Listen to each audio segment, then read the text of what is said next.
முன்னொரு காலத்தில் சதி அப்படின்ட்டு ஒரு அழகான ராஜகுமாரி வாழ்ந்துட்டு வந்தாங்க. அவங்க அரசர் தக்ஷ பிரஜாபதியோட பொண்ணு. சதி ரொம்பவே இரக்க குணமுடைய ஒரு கடவுள் நம்பிக்கையுடைய ஒரு பொண்ணு. ஆனால் எத்தனையோ கடவுள்கள் இருந்தாலும் அவங்க மனசுக்கு ரொம்ப பிடிச்சிருந்தது சிவபெருமானை தான். ஆனால் இமயமலையில் வாழ்ந்துக்கிட்டு இருந்த சிவபெருமான் மிச்ச கடவுள்களை மாதிரி கிடையாது. அவர் புலித்தோலை தான் போத்தியிருப்பார். ரொம்ப எளிமையான வாழ்க்கை தான் வாழ்ந்தார். அவர் பொன் பொருள் மாளிகை எல்லாத்துக்குமே அப்பாற்பட்டு இமயமலையில் ஒரு அமைதியான இடத்துல தியானம் பண்ணிக்கிட்டு இருந்தார், சாம்பல் பூசிட்டு. பார்க்க ரொம்ப எளிமையானவராக இருந்தாலும் அவரோட அறிவு, அவரோட இரக்க குணம், அவளோட பவர் எல்லாமே சதியை ரொம்ப பிடிக்க வச்சுச்சு. அதனால சதி எப்படியாவது சிவபெருமானை தான் கல்யாணம் பண்ணணும் அப்படின்ட்டு ரொம்பவே பிடிவாதமாக இருந்தாங்க. ஆனால் அது சதியோட அப்பாவான தக்ஷருக்கு சுத்தமாக பிடிக்கல.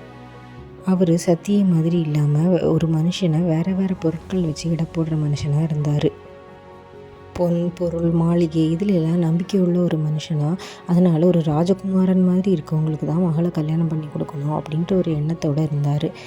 அதனால் ராஜ வாழ்க்கை வாழாத சிவபெருமான் அவருக்கு ஒரு வெளியாளாகவே தெரிஞ்சார். ஆனால் சதி சிவபெருமானை எப்படியாவது கல்யாணம் பண்ணிக்கணும் அப்படின்ற ஆசையில் பக்தியோடையும் தியானத்துலேயும் ஈடுபட்டு அவரையே நினச்சிக்கிட்டு இருந்தாங்க. இதெல்லாம் பார்த்து ரொம்பவே மனம் மகிழ்ந்த சிவபெருமான் சதியை மனைவியாக ஏற்றுக்கிட்டாரு. ரொம்ப எளிமையான முறையில் திருமணமும் பண்ணிக்கிட்டாங்க. அவங்க ஆழமான காதல், ரொம்ப ஆடம்பரமான கல்யாணத்தை விரும்பாமல் ரொம்ப எளிமையாகவே பண்ணாங்க. ஆனால் சத்தியோட அப்பாவான தக்ஷருக்கு இது சுத்தமாக பிடிக்கல. கர்வத்தின் உச்சியில் இருந்த தக்ஷருக்கு சிவபெருமான மருமகனாக ஏற்றுக்க துளியும் விருப்பம் இல்லை. இந்த மாதிரி இருக்க நேரம் தக்ஷன் ஒரு பெரிய யாகம் நடத்தலாம் அப்படின்ட்டு முடிவு பண்ணுறாரு. இதை ரொம்ப பெரிய யாகமாக நடத்த தக்ஷன் முடிவு பண்ணுறாரு.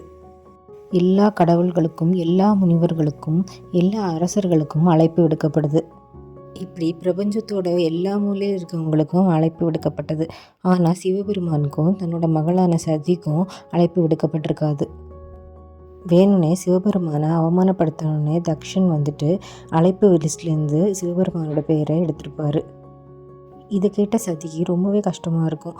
எல்லாருக்கும் அழைப்பு விடுத்துட்டு தன்னோட கணவரான சிவபெருமானுக்கு மட்டும் தந்தை அழைப்பு விடுக்கல அப்படின்ட்டு. இவ்வளோ நடந்ததுக்கப்புறம் கூட சதி நம்பினாங்க, எப்படியாவது கணவருக்கும் தந்தைக்கும் ஒரு சுமூகமான உறவை மேம்படுத்தணும் அப்படின்ட்டு. அதனால் சிவபெருமான்கிட்ட போய் கேட்குறாங்க. ஆனால் சிவபெருமான் அமைதியாக சொல்கிறாரு, நமக்கு அழைப்பே விடுக்கப்படலை அப்படின்ட்டு. இதையும் தாண்டி நீ போனால் உன்னோட அப்பாவோட மனசு கர்வத்தால் நிறைஞ்சிருக்கு, உனக்கு இன்னும் சோகம்தான் நேரிடும் அப்படின்ட்டு சொல்லுவார். ஆனால் கணவர் தந்தை 2 பேரையுமே விட்டு கொடுக்க முடியாத சதி கிளம்பி போகிறாங்க. தான் போகிறதுனால அப்பாவோட மனசு லேசாகும் அப்படின்ட்டு. ஆனால் சதி நினச்ச மாதிரி அங்கே போனோடனே வரவேற்பு எதுவுமே கிடைக்கல. எல்லாரும் மௌனமாக இருந்தாங்க, குறுகுறுன்னு பார்த்தாங்க. ஆனால் யாருமே எதுவுமே சொல்லலை சதியை பார்த்து. ஒரு படி மேலே போய் தக்ஷன் சிவபெருமானை அவமானப்படுத்த ஆரம்பிச்சிட்டாரு சதி முன்னாலேயே. அங்கே இருக்க மிச்ச கடவுள்கள் முன்னாலேயே சிவபெருமானை நாகரிகமற்றவர், காட்டுப்பிரண்டித்தனமானவர், மரியாதைக்கு உரியவர் அல்ல அப்படி இப்படின்னு ரொம்ப கோபமாக பேசிடுவார். ஆனால் அவ்வளோ உன்னதமான தன்னோட கணவரை இப்படி தன்னோட தந்தை சொல்கிறத பார்த்து மனசு ஒடிஞ்சு போயிட்டாங்க சதி. சோகத்தாலேயும் கோபத்தாலேயும் மனம் நிரம்பி போன சதி, நான் வேணால் இந்த குடும்பத்தில் உள்ள பொண்ணாக இருக்கலாம், ஆனால் என்னோட கணவரை அவமதிக்கிற இந்த குடும்பத்தோட நான் எந்த சம்மந்தமும் கிடையாது அப்படின்ட்டு சொல்லுவாங்க. தாழ முடியாத வேதனையில் இருந்த சதி தன்னையே தியாகம் பண்ணிக்கலாம் அப்படின்ற முடிவுக்கு வந்துடுவாங்க.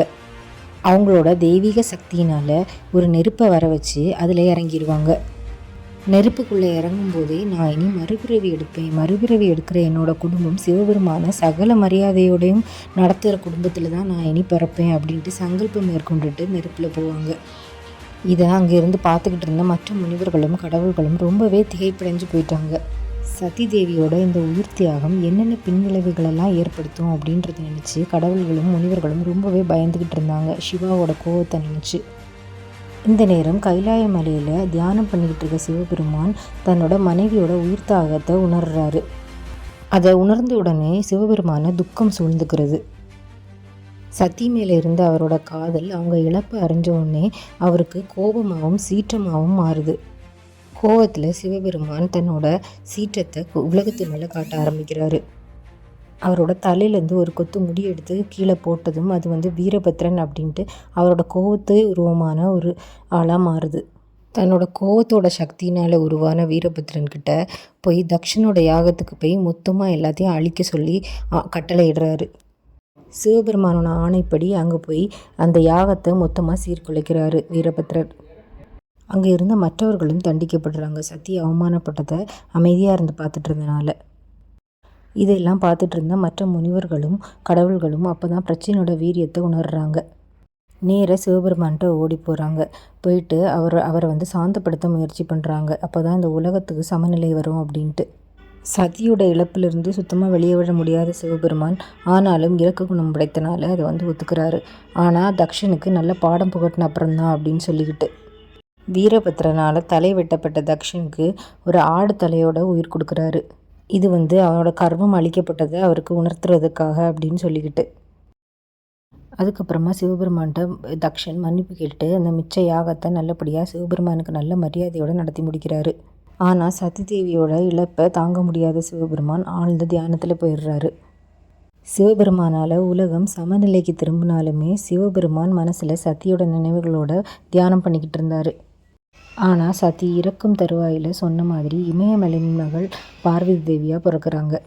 இந்த ஜென்மத்திலையுமே அவங்களுக்கு சிவபெருமான் மேலே இருந்த பக்தி, மரியாதை, காதல் எல்லாம் அப்படியே இருந்துச்சு. அவரே நினச்சிட்டு இருந்த பார்வதி அவரை நினச்சி நிறைய தியானங்கள் பண்ணாங்க. அவங்களோட அன்புனாலேயும் பக்தினாலேயும் சிவபெருமானை மறுபடியும் தியான நிலையிலேருந்து வெளியே கொண்டு வந்தாங்க. பல யுகங்கள் தியானத்திலே இருந்த சிவபெருமான் பார்வதி தேவியோட அன்பை புரிஞ்சுக்கிட்டு அவங்களையே கல்யாணமும் பண்ணாங்க. இப்படி பார்வதி தேவியாக சதி திரும்ப ஒருக்கா பிறந்து சிவபெருமானோட அன்பை திருப்பி ஒருக்கா பெற்று அவங்களையே கல்யாணம் பண்ணிக்கிட்டாங்க. நன்றி.